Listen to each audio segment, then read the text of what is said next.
It's the Christian Beer Show. Welcome, Bill, to Thrive. Thank you for joining. I'm very excited about talking with you today. I'm excited about being here with you. Yeah, I really like our conversations. I really feel very lucky to have a chance to talk with you once a month. I think that every time I talk with you, I leave uplifted for the rest of the day. Oh. Yeah, you do have a sort of power with your words and attitude towards life, I feel like. Well, it may be contagious both ways. Okay, so there's a couple of things that I would love to talk about. First, I know in my mind, you're one of the biggest psychedelic-assisted psychotherapy researchers the world has, and I just would love to know what got you there, what got you started into doing that. Who knows? Destiny, chance, good luck, good friends, hanging on to the dream when it looked like it was fizzling out. Oh. Yeah. Yeah, it has been a wild ride for psychedelic-assisted psychotherapy research, right? Like at the beginning, in the 50s and 60s, it seemed like this incredibly promising thing that could help psychiatry, depression, existential distress in the terminally ill, and then it suddenly died for a few decades. Mm-hmm. Yeah. So you were there doing the research from the early days. How were those days? Very hopeful, very inspiring, very exciting. I can remember us back in around 1970 sitting around the conference table wondering how we were going to train the hordes of therapists that would be needed in a few years, and how effective this seemed to be in treatment of addictions and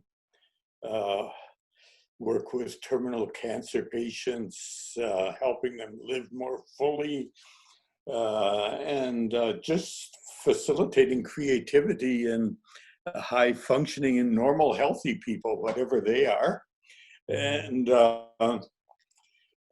then, the funding dried up, the support dried up, the mood of the culture changed. President Nixon said Timothy Leary was the most dangerous man in America, and for some reason a lot of people believed him. And the idea was if you took a psychedelic, you were going to jump off a skyscraper and have a deformed baby, and it's really crazy stuff. And so it really got dormant for, technically, from my perspective, 22 years of my life. Wow. In 1977, I gave psilocybin to the last cancer patient, and then it was dormant until Roland Griffiths and I began work in 1999 at Hopkins. Other than Rick Strassman's work with DMT in the early 1990s. But, and now I think I'm dreaming almost. It's expanding so many places. I can even, not only don't I know all the researchers, I can't even name all the places where research is going on anymore, Yeah, it's so amazing. And it's a very hopeful time. I guess my question was, in what happened during those 22 years where things were dormant? In running sessions, we tell people, trust, let go, be open. And that's a pretty good philosophy for everyday living too. So that's what I tried to do. And I let go of the identity as the shaman who took people across the river Styx before they died. It's kind of an ego trap in there. And I put my energies into teaching and private practice and raising my kids and playing my piano and taking care of my garden. And uh, I all didn't of know a you played the piano. oh yeah. And then all of a sudden, 22 years went by and we were back in business again. Amazing. And then, okay, so what led to restarting things? Like 22 years passed, and then who said, okay, let's do this again. Let's try it out and see what happens. Well, a lot of credit goes to Bob Jesse, who is the head of the Council on Spiritual Practices in San Francisco. And he wanted to get research moving again with psychedelics. So he scheduled, I think there were 3 different kind of think tank summits in California. And he invited participants, sort of like a chef choosing just the right herbs in the Hmm. right combination. And but he got a very prestigious group, including people from the FDA and National Institutes of Health. And um, I participated in 2 of those meetings. And we just brainstormed about how to get started. And then Bob introduced Roland Griffiths and me to one another. We both lived in Baltimore, but we hadn't met. Mhm. And he thought we could get into some scientific mischief together. And we've been together over 20 years now. But Roland was a full professor, still is, at Johns Hopkins in Department of Psychiatry and Neuroscience, had good relations with the FDA. And was very interested in meditation, though he didn't know a whole lot about psychedelics. But he had experienced some meaningful meditative states himself that made him open and curious. And of course, I had the history of having worked at Spring Grove for a decade and in Germany before that. And so I knew how to implement the research, how to design the set and setting, and actually guide people through sessions. And so we've been a great team. And now Hopkins is significantly expanding. As you may know, we were just gifted with $17 million to launch the Center for Psychedelic and Consciousness Research at Johns Hopkins, which actually exists. And who knows what the future will be. There are many bright, dedicated, gifted people coming on board, and we'll see how it It's develops.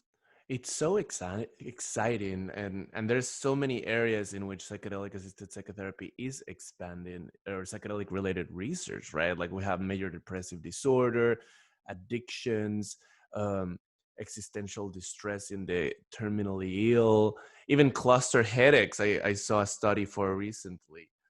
Mm. Um, what is the where do you think things are going, or where would you like to see things going in the next few years? Well, what I hope to see and Mhm. to live to see is psilocybin coming off Schedule 1 and being prescribable and by trained people. Mhm. Um, and the intervention of psilocybin therapy being covered by Medicare and other insurance policies, so that,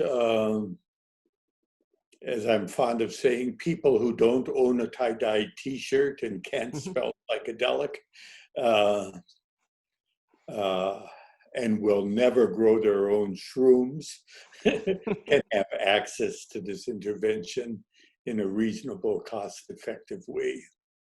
Mm. I think we're headed in that direction. It seems like we are. It seems like we are.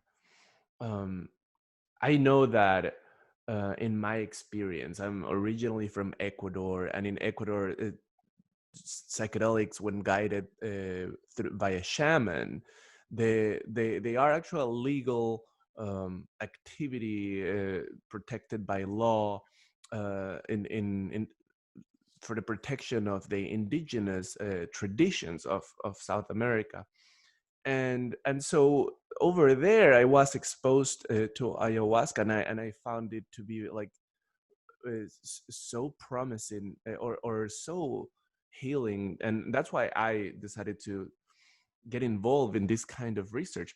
And I kind of want to know your story. I would love to know your story, and how you became who you are. Or who I'm becoming. Who knows what I'll be when I grow up? True. um, yeah, my entrance to this field, as I describe in my book, Sacred Knowledge, occurred when I was 23 years old. I was a graduate student at the University of Göttingen in Germany. Actually went there to study theology, believe it or not. And in the backyard of the dormitory where I was living was the university psychiatric clinic, and they were testing some new drug I had never heard of called psilocybin. And they were looking for volunteers. And the rumor was that it gave you insights from early childhood. And so I went over and volunteered, and they led me to a little basement room, gave me an injection, and left me alone. Oh my God. And they didn't know any better in those days. And I think it was on the basis of my Methodist piety that I trusted that God would be with me if any terrible insights about my Oedipal complex were to surface. And to my total amazement, this incredibly, exquisitely beautiful, transcendental state of consciousness opened up that essentially the Hindus would call moksha or samadhi, or the beatific vision in Christianity, so on. And I did not expect that. I didn't even know it was an option. I hadn't even heard the word psychedelic yet. If I did, I wouldn't be sure what it meant, you know? So that I became known in the clinic as that interesting American student who had the mystical experience. And they were using low dosage and no support in the setting. So most people were having perceptual changes and childhood memories and a little panic and paranoia. But my experience was really atypical. And that led to, during the year, to becoming a research assistant in the clinic and guiding English-speaking people through their LSD sessions or psilocybin sessions, because the drug was still legal there, and it was a perfectly reasonable thing for a graduate student or a visiting professional to have a psychedelic experience, especially if you write up a good report, you know, a good educational tool. And no controversy about it at all in those days. It's hard to imagine, you know? Right. So that's how I got launched. And my interest, of course, shifted from theology into more psychology of religion and comparative religion. And I became then a licensed psychologist. Once I picked up a Ph.D. degree along the way because I needed that to do research. And the rest is history. Yeah. Right. And speaking about comparative religion, what sometimes when I think about religion, and different religions, I really think that there is some ritualistic aspect to it, but in its source, they all come from this like insights that are shared by the whole humanity, and then there's different ways to express them in depending on different cultural traditions. But you being the expert in this field, what is your summary of an outtake of comparative religion in terms of how do you see them in the world and what their purpose is? A couple thoughts. What one is, I think these mystical transcendental experiences are at the origin of all the great religious systems, though they emerge with different structures and different language and different traditions. But the other thought is that what I would consider a healthy religion, whether it's Hindu or Buddhist or Jewish or Christian or Muslim or you name it, Taoist. A healthy religion has essentially four pillars, four roots, and there's the source of actual devotion and religious experience, which is incredibly valuable, Mm-hmm. It makes it real, it makes it connect, it makes it vibrant, Mm-hmm. But then there's also the study of the scriptures, whether it's the Bible or the Talmud or the Tao Te Ching, you name it. There's always this scriptural base of a religion. And then there's the theology, which is basically a rational system of tradition and creeds and, I believe A, B, C, D, E. And then there's the social action, the karma yoga, the activity in the world, going into the hospitals and the soup kitchens and acting out your values of decreasing suffering in the world. And I think if you have just one or two of those pillars, you're kind of impoverished, and I like the idea of nurturing all four. But, some of us have, there's one or two that are dominant, For sure, for sure. But there are different ways of being a religious person in the world. Yeah. So I could see how, speaking in terms of in the pillars that you're talking about, I could see how the action-based one is relatively easy to tackle through community action, volunteering, etc.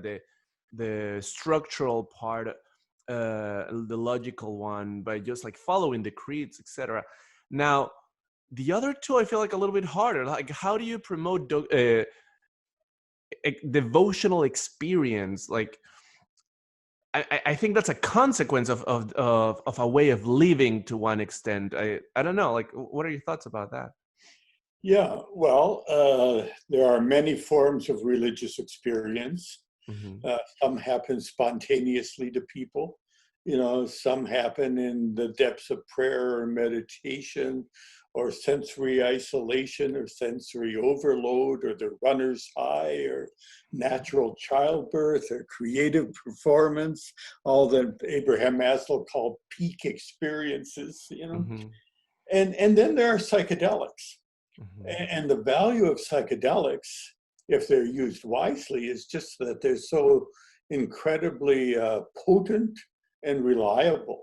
You can go to a meditation retreat on a Saturday afternoon, and you might get more centered, but very few people are going to experience a unitive consciousness. But if you have a adequate dose of a major psychedelic and you're well prepared, you may have an experience of a lifetime in that Saturday afternoon. Mm-hmm. So they're very, very valuable tools. if we use them wisely. Yeah, and I was thinking about this yesterday, and how, if things turn out, if the research shows, the phase 3 research shows how the things that we have seen in phase 2 trials so far in terms of existential distress, etc., and the psychedelics do become FDA approved and Schedule 1 gets rescinded and they start to be prescribed, it'll be a very interesting world in which one maybe is having some depression, and then they go to their therapist or their psychiatrist, and they expect to feel a little bit better, and then they take a psychedelic and then they have a mystical experience that Unitarian and a touch with the deepest part of their soul, and then they come back and say, wow, life's completely different, and then they go on with their day. And that sounds like a powerful way of doing medicine, and I'm just very excited about that happening in the near future. Yeah. And, as I think most of your listeners know, it's not just simply taking the drug and having the mystical experience, like Mm-hmm. taking an aspirin and getting rid of your headache. Mm-hmm. There has to be preparation and the intention to develop personally and spiritually, even if it takes you through some psychological distress, grief and guilt and interpersonal relationships and um, the so-called dark night of the soul Mm-hmm. is part of the spiritual journey. And you have to be willing to go through that if it emerges and not just call it a bad trip and run away from it. That's Uh, so true. That's so the true. real bad trips, if you will, are when people aren't prepared and they fight for control instead of trusting. And then they try to run away from what is emerging. So they get panicked and paranoid. It's like a nightmare. If the monster appears and you go towards the monster, you say, hello, monster. What are you doing in my mind? What are you made of? What can I learn from you? And you look into the eyes of the monster, maybe even dive into the pupil, you know? Uh, then there's insight and there's transformation, you know? Mm-hmm. And you even perhaps claim the energy that's been locked up in the fear that's been crawling around in the basement of your life, okay?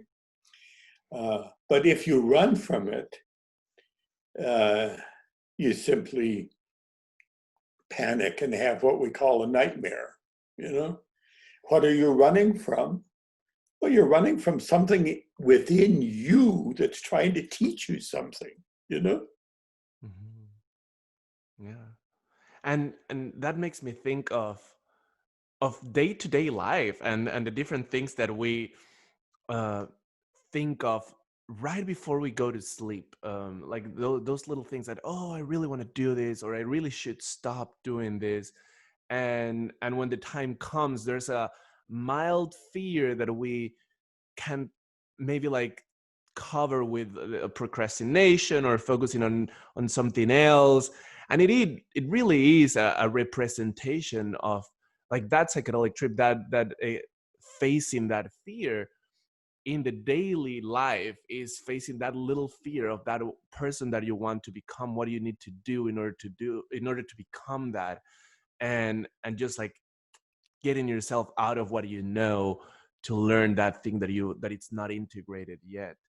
And I think that having that experience in the psychedelic um, therapy session can really be an amazing example of living this way in your daily life as well. Yeah.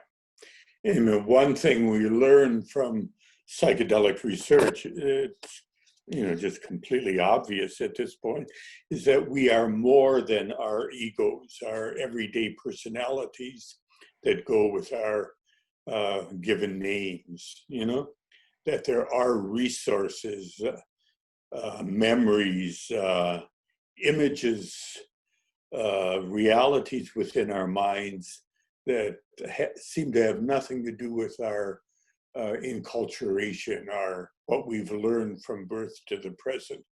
Where does that stuff come from? You know, is it genetically encoded somehow? Is it spiritually accessed, whatever that means, you know?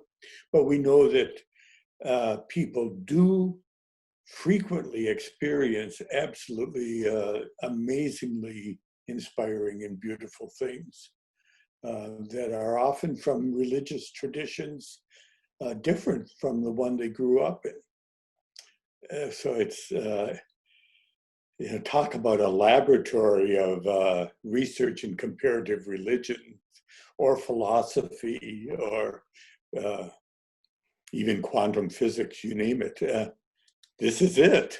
You know, we just have to use it wisely. Yeah.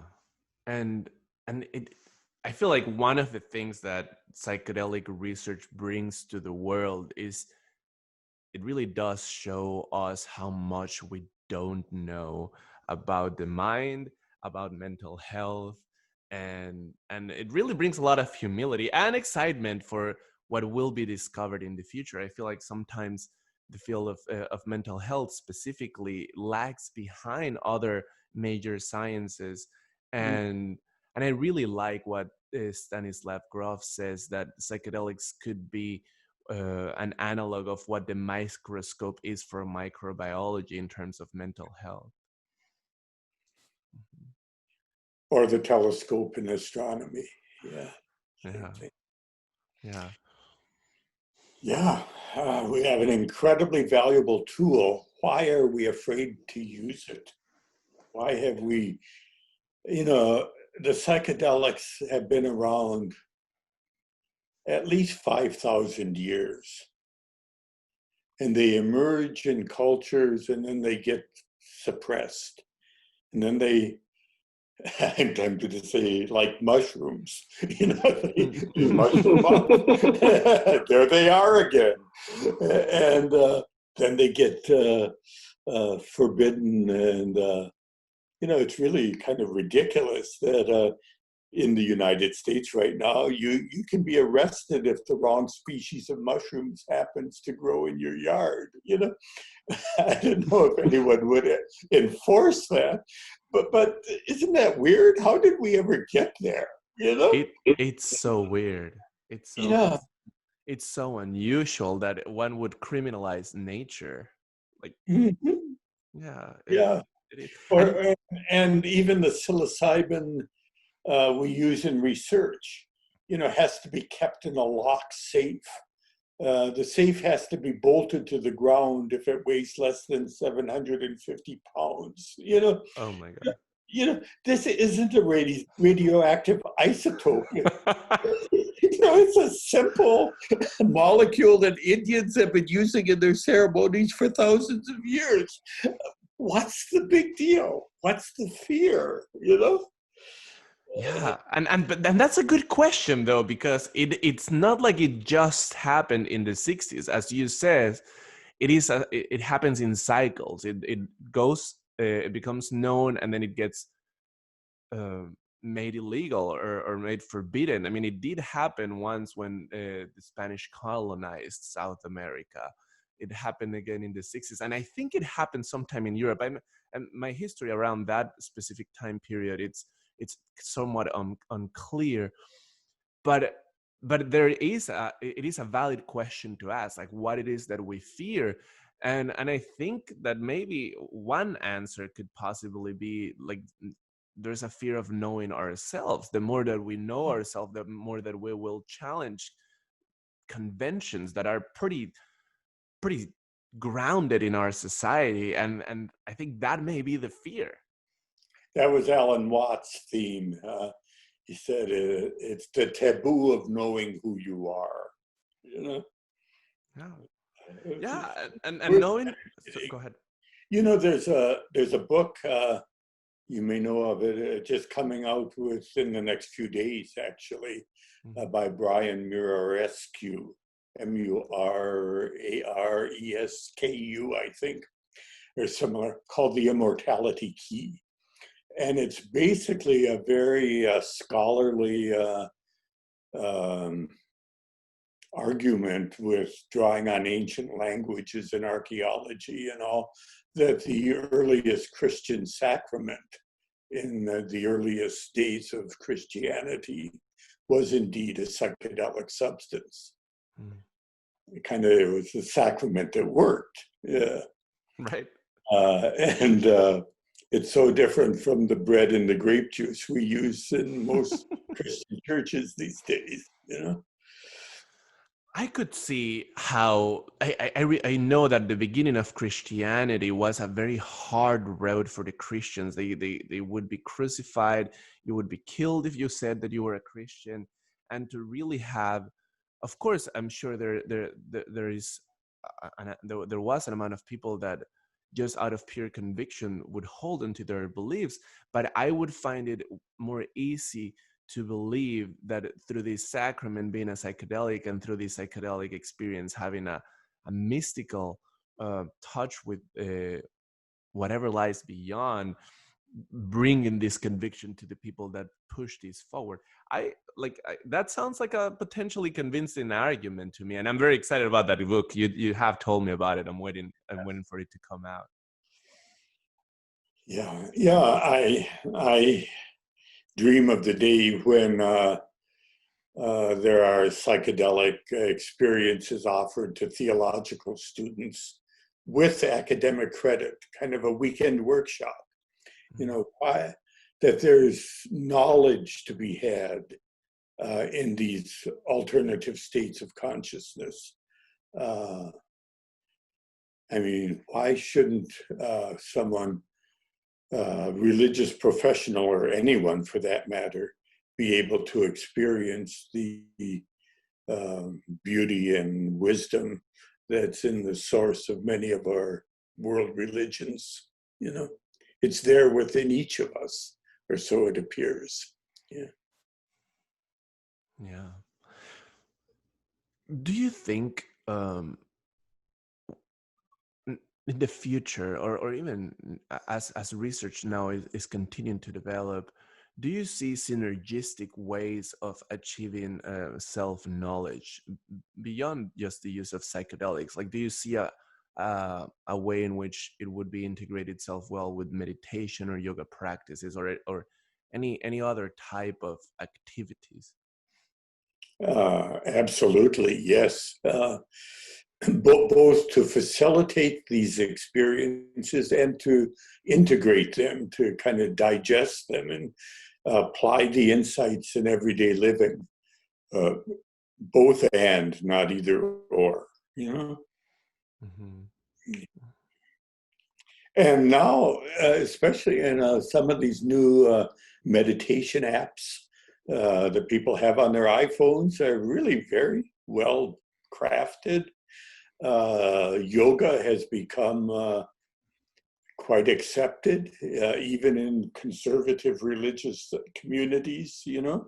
Hmm. Uh, um, we certainly need to awaken to more of a relationship with nature, uh, to respect the tree as a living being and not just a source of lumber, you know? Mm. Yeah. Uh, and maybe it's all coming together in different ways, like different tributaries moving into one river, you know? Yeah. Yeah, it feels, it makes me think that the future is bright in those terms, and it seems like an almost like a potential revolution of knowing yourself, and knowing where you are, and knowing your earth, and knowing your nature, and knowing, like, being in, having a better relationship with yourself, a better relationship with your habits, a better relationship with your food, and a better relationship with nature, and a better relationship with others. I think, I mean, in the end, I would say that the secret to a happy life is kind of like that, in the relationships with yourself and others. And and I think that's one of the things that one can very easily see through a psychedelic experience. And I do wonder, at the end of the day, regardless of the experience, it is about habit change. So one can get insights, and one can get uh, all the best advice from the best and wisest people in the world. But at the end of the day, personal responsibility is such an important thing, and really walking the walk, and talk, not only talking the talk, I guess. And what are your thoughts about that? Yeah. No matter how these deep spiritual insights occur, whatever triggers them, uh, they sit there in memory. And with some people, sometimes they kind of flow into behavior change almost automatically. You know, St. Paul and on the road to Damascus didn't need a second experience to start founding the early Christian churches. Mm-hmm. He had a vision of the risen Christ and he went to work. But for some of us, uh, these very inspiring experiences kind of hang there in memory. Uh, Everyone is of infinite worth. Does that apply to my boss? Does that apply to our president? Etc. Um, uh, we had one volunteer who, in our research, who literally had a job developing weapon systems in the military. And 3 years later, he became a Buddhist monk. Wow. He just couldn't do that anymore. That's not where his values were. You We all have limited energy to invest in, hopefully, the evolution of consciousness in a saner, more peaceful world out there. And what do we do with the time we've got? And often there's an impetus that goes with these psychedelic experiences that the old make love, not war theme Right. is not a wimpy thing. It's really a very courageous thing. Mm-hmm. Absolutely. Hmm. Well, I told you, every time I talk with you, I feel uplifted. I'm already uplifted. Yeah. I think that I'm very thankful for having people around you in the world doing the work that you do. Yeah. Yeah. The whole community of psychedelic researchers, if you will, it's getting bigger and bigger and bigger internationally, but it's a very inspiring group of human beings, Absolutely. with different perspectives, but a common vision, Yeah. Yeah. We you are know, living. Go ahead. getting back to integrating, like what does the enlightened man do? You know, but the Jack Cornfield is you chop wood and carry water, or after the ecstasy, the laundry, but you just don't go up to the top of the mountain and levitate for the rest of your life, you know. You come down into the marketplace where all the struggle and the suffering is, and you do your best to uh, contribute to the world. That doesn't mean that every few weeks you might not climb the mountain for a meditation period, Mhm. but you keep coming back. And I often ask myself, well, what is an enlightened person? You know, Someone who's awakening, who's awake. And the answer that has been coming to me, which is nothing new about it, but just it's like really kind of having one foot in two worlds, one foot in the everyday world of the ego, and one foot in the knowledge of the eternal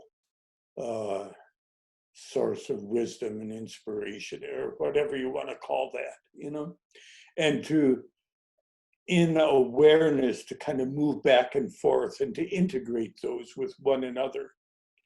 So you're not exclusively sitting in the lotus position on the top of the mountain, and you're not exclusively running around like crazy trying to feed starving people. But there's a balance, Yeah, like being in the world but not of the world. That's right. Yeah. Yeah. And providing leadership in the world, Mm-hmm. caring about those stubborn people who don't agree with you, Yeah.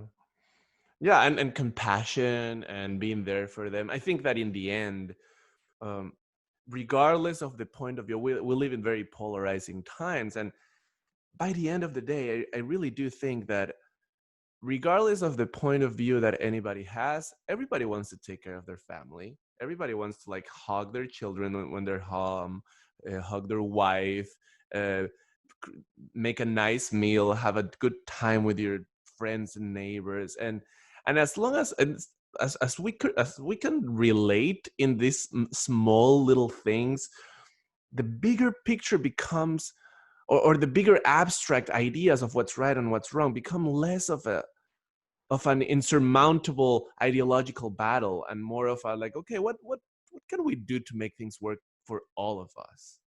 Mm-hmm. Yeah. Yeah. Well, having a podcast like this helps. It definitely helps me stay on the right track. Yeah. There's a lot of people still, and well-educated people, even in mental health circles, who really don't understand what psychedelics can offer the world. They're still stuck in the propaganda of the 1960s. Mm-hmm. And they're not bad people, they just don't know any better. There are the psychiatrists who just see people coming in the emergency room who took psychedelics without knowing what they were doing, and they're paranoid and panicked, and if that's all that psychiatrist sees, he thinks, boy, these are dangerous, unpredictable drugs, Uh, on the other hand, there's all these people who don't show up in the emergency room, Right. who feel that they're awakening, that they're becoming more knowledgeable, more compassionate, more skillful, more humble, more willing to face their own inner demons and tame them. I love the idea that a lot of our inner demons are sort of like kids on Halloween that are wearing scary masks. But if you really interact with them, there's a cute little kid behind every one of them, Oh, that's really nice. That's a really nice way to see it. And I agree. I think that that's one of the reasons that that I'm working on doing this kind of research, because I think that if I, like, I'm originally from Ecuador, and in Ecuador people speak Spanish. If I came here and spoke Spanish to everybody, some people will understand me, but some people may not. Mm, And I think it's the same in medicine and mental health, and the important thing is to speak the language of science. And I think it is relevant and it is important to show scientific positive outcomes, because absolutely. Yeah. I think that's And what will also, change. you have to meet people where they are and Mhm. speak their language. Um, if you're dealing with the FDA, you have to speak the language that the FDA understands. Mhm. And if you sound too off the wall, they turn you off, you Right. know? So there's a place for really good judgment and caring about the skeptics of psychedelics are also human beings of infinite worth. Mm-hmm. And you got to meet them in that some common ground, Absolutely. Yeah. Before we run out of time here, Mm-hmm. we haven't talked about it, the field that's very close to both of our hearts, which is using psychedelics in palliative care Yeah. and kind of changing gradually the way we approach death in the Western societies.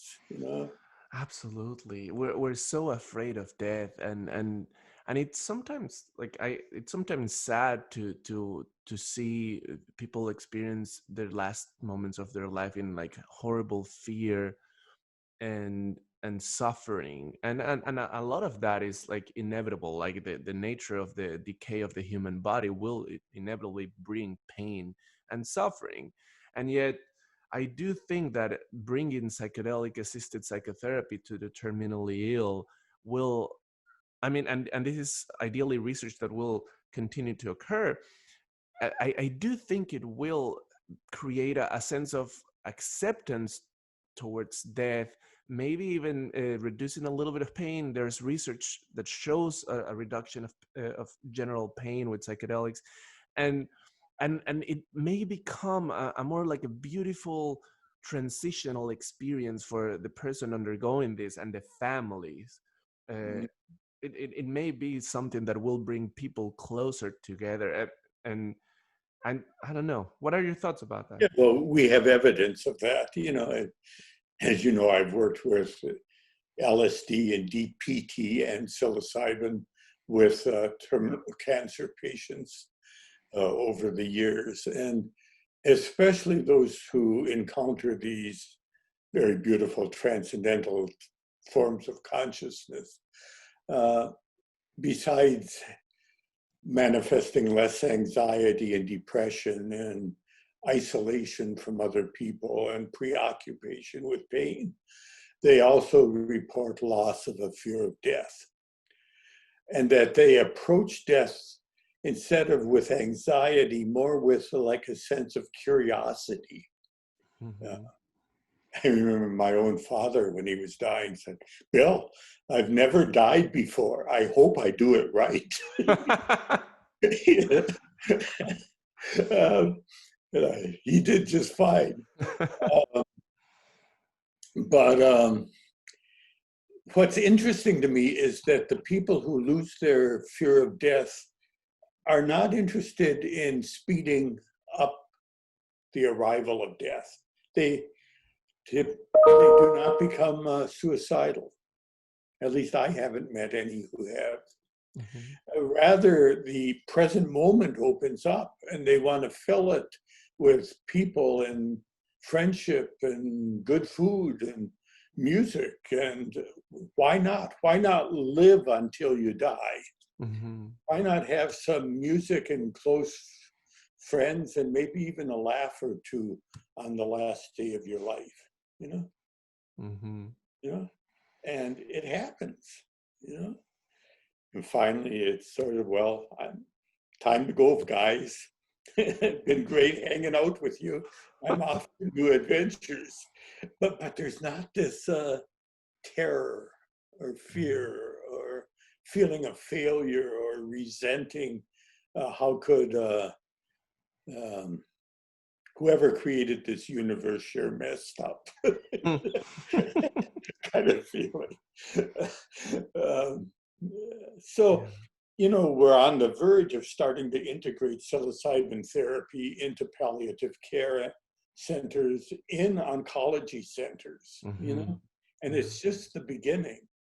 But if this really takes off in the next few years, it may be quite a normal experience for someone confronting death to be offered psilocybin therapy to help them live more fully. And maybe not just when you're acutely terminal, but when the terminal cancer or whatever it is first diagnosed. Mm-hmm. So you have more time to live as fully as you can. Why not? And it Why looks, not? the future is now. Yeah.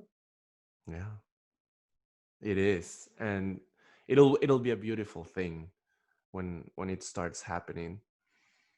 I mean, I guess it is happening in terms of research, but it'll be a beautiful thing when it becomes widespread. I agree with everything that you're saying. And Yeah, and perhaps eventually it's not only the terminally ill people who could receive psilocybin therapy, but also those who have to grieve, the closest mhm, family members, mhm. to open up communication in the family in this final phase of a person's life.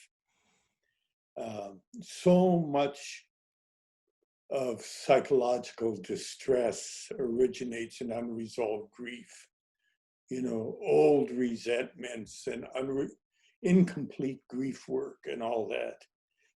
That could be prevented with effective psychedelic therapy. Yeah. So true. And I'm excited for that research to occur. I think that, as you say, the future is now. And that sounds like the next best step after psychedelic assisted psychotherapy becomes an appropriate FDA authorized treatment for the terminally ill. Going for the caregivers as the next treatment of choice sounds like a necessary action. And Well, most of us are mortal.